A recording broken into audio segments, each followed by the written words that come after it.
قبر کی پہلی رات میں کیا ہوتا ہے؟ ایک حدیث ہے جس کا مفہوم کچھ اس طرح سے ہے کہ رسول اللہ صلی اللہ علیہ وآلہ وسلم نے ارشاد فرمایا کہ اللہ تعالیٰ کی طرف سے قبروں پر ایک فرشتہ متعین ہے۔ جب میت کو دفن کیا جاتا ہے تو وہ اس کی قبر کی مٹی ہموار کرتا ہے اور لوگ واپس جانے کے لیے مڑتے ہیں تو قبر سے ایک مٹھی بھر مٹی لے کر لوگوں پر پھینک دیتا ہے اور کہتا ہے اپنی دنیا کی طرف واپس چلے جاؤ اور اپنے مرنے والوں کو بھول جاؤ۔ حضرت علی کرم اللہ وجہ الکریم نے فرمایا کہ میں نے رسول اللہ صلی اللہ علیہ وآلہ وسلم کو یہ فرماتے ہوئے سنا کہ انسان کی مشکل ترین رات قبر کی پہلی رات ہوتی ہے، کیونکہ جب اس کے دوست احباب، رشتہ دار، اولاد اور اس کو دفنانے والے اس کو دفنا کر چلے جاتے ہیں تو وہ انسان روتا رہتا ہے۔ ہر ایک دوست کے پاس آتا ہے، اسے روکنے کی کوشش کرتا ہے کہ مجھے چھوڑ کر نہ جاؤ، لیکن افسوس کہ اس کی آواز کوئی نہیں سنتا۔ تو اب وہاں پر قبرستان میں ہر کوئی اکیلا رہ جاتا ہے۔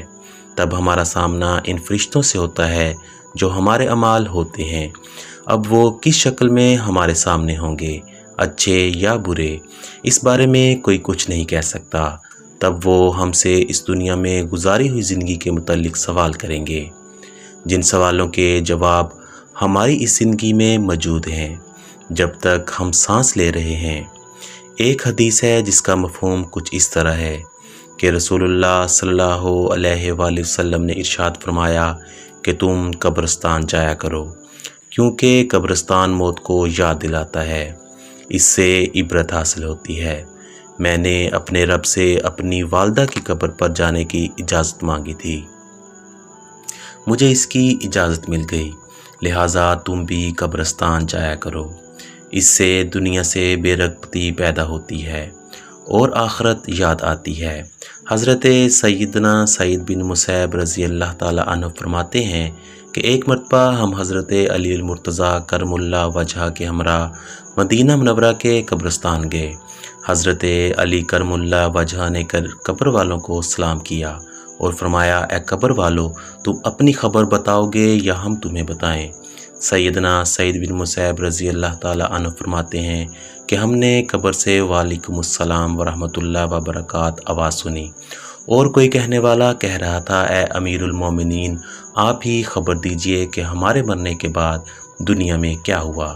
حضرت علی نے فرمایا، سن لو، تمہارے مال تقسیم ہو گئے، تمہاری بیویوں نے دوسرے نکاح کر لیے، تمہاری اولاد یتیموں میں شامل ہو گئی، جس مکان کو تم نے بہت مضبوط بنایا تھا اس میں تمہارے دشمن آباد ہو گئے، اب تم اپنا حال سناؤ۔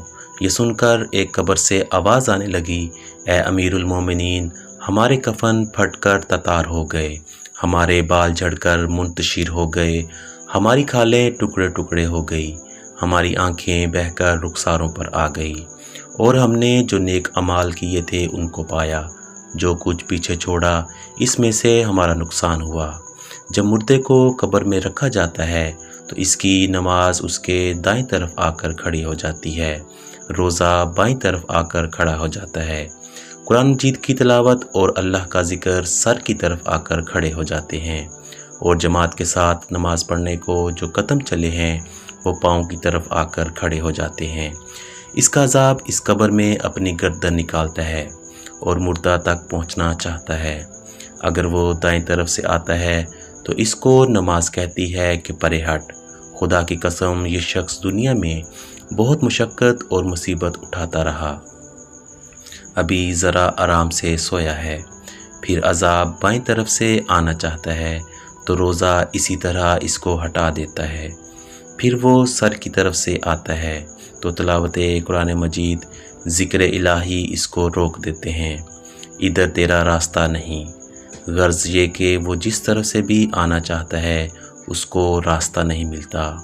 یہ اس واسطے کہ اللہ تعالیٰ کے اس دوست کو عبادتوں نے اپنی زندگی میں دنیا کے اندر رہ کر کی تھی، لہٰذا وہ عذاب عاجز اور کمزور ہو کر واپس چلا جاتا ہے، اور اس کے بعد صبر جو ایک کونے میں کھڑا ہوتا ہے وہ ان عبادتوں سے کہتا ہے کہ میں تو اس انتظار میں تھا کہ اگر کسی طرف کی عبادت میں کچھ کمزوری ہو تو میں اس کی طرف ہمدردی کروں گا، مگر الحمدللہ تم نے ہی مل کر اس کو دفع کر دیا، لہٰذا اب میں اعمال تولنے کے ترازو میں اس کے کام آؤں گا۔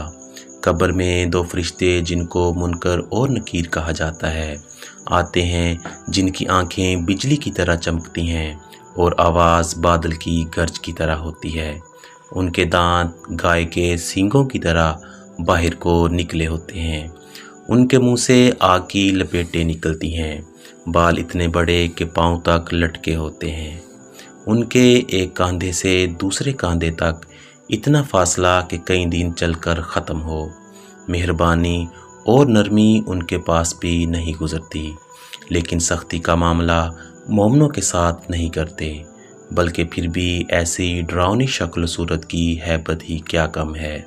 ان دونوں کے ہاتھ ایک بہت بڑا لوہے کا ہتھوڑا ہوتا ہے کہ جس کو اگر تمام دنیا کے جن اور انسان مل کر اٹھانا چاہیں، اٹھانا تو درکنار، اس کو ہلا بھی نہیں سکتے۔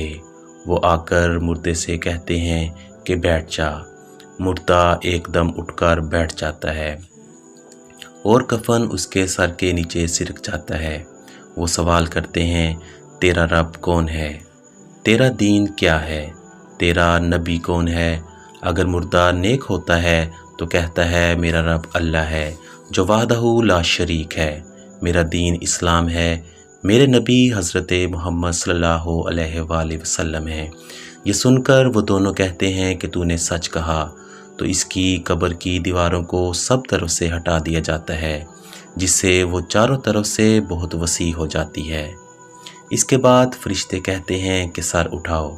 مردہ جب اوپر کو سر اٹھاتا ہے تو اس کو ایک دروازہ نظر آتا ہے جس میں جنت نظر آتی ہے، اور وہ کہتے ہیں اللہ کے دوست، وہ جگہ تمہارے رہنے کی ہے، اس وجہ سے کہ تم نے اللہ تعالیٰ کی اطاعت اور فرما برداری کی ہے۔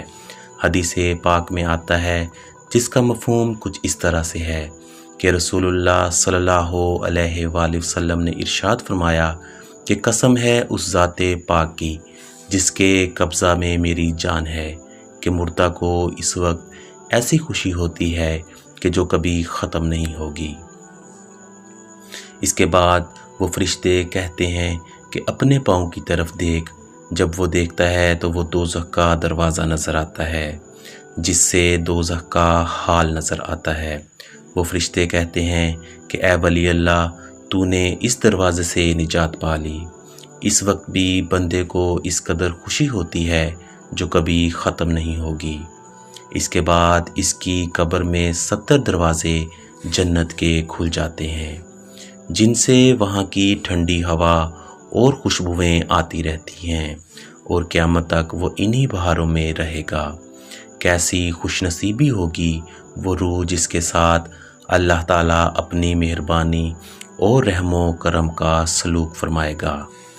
جب نافرمانی کرنے والا قبر میں رکھا جاتا ہے تو قبر اس پر اتنی تنگ ہو جاتی ہے کہ اس کی پسلیاں دوسری طرف کی پسلیوں میں گھس جاتی ہیں۔ اس پر کالے سانپ مسلط کر دیے جاتے ہیں جو اس کی ناک اور پاؤں سے کاٹنا شروع کرتے ہیں، یہاں تک کہ درمیان میں دونوں طرف کے سانپ آ کر مل جاتے ہیں۔ پھر اس کے پاس 2 فرشتے جن کا نام منکر اور نکیر ہے قبر میں آتے ہیں۔ وہ آ کر پوچھتے ہیں کہ تیرا رب کون ہے؟ تیرا دین کیا ہے؟ تیرا نبی کون ہے؟ وہ ان کے ہر سوال میں جواب دیتا ہے کہ میں کچھ نہیں جانتا۔ اس کو اس قدر زور سے مارتے ہیں کہ اس گرز کی چنگاریاں قبر میں پھیل جاتی ہیں۔ اس کے بعد اس کو کہتے ہیں کہ اوپر دیکھ۔ وہ اوپر کی طرف جنت کا دروازہ دیکھتا ہے، جنت کی باغ و بہار وہاں نظر آتی ہے۔